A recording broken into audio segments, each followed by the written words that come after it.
6 న్యూస్కి స్వాగతం. ఖమ్మం జిల్లాలో రాబోయే సంవత్సరంలోపే పాలేరు నియోజకవర్గంలోని అన్ని ప్రధాన సమస్యలకు పరిష్కారం చూపుతానని తెలంగాణ రెవెన్యూ గృహ నిర్మాణం సమాచారాల శాఖ మంత్రి పొంగులేటి శ్రీనివాసరెడ్డి హామీ ఇచ్చారు. ఖమ్మం రూరల్ మండల పర్యటనలో భాగంగా కైకొండాయిగూడెం, టీఎన్జీఓస్ కాలనీ, సాయి గణేష్ నగర్, సాయి ప్రభాత్ నగర్, నాయుడుపేట, ఆరెంపుల గ్రామాలను సందర్శించారు. ఈ సందర్భంగా ప్రజల నుంచి వినతులను స్వీకరించారు. అనంతరం వారు మాట్లాడుతూ రాబోయే సంవత్సరంలోపే నియోజకవర్గంలోని ప్రధాన సమస్యలన్నింటినీ పరిష్కరించే బాధ్యత తనదని పేర్కొన్నారు.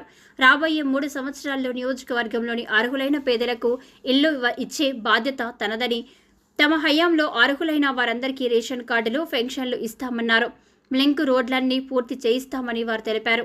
ఈ కార్యక్రమంలో స్థానిక ప్రజాప్రతినిధులు, వివిధ శాఖల అధికారులు, కాంగ్రెస్ పార్టీ నాయకులు, కార్యకర్తలు, అభిమానులు తదితరులు పాల్గొన్నారు.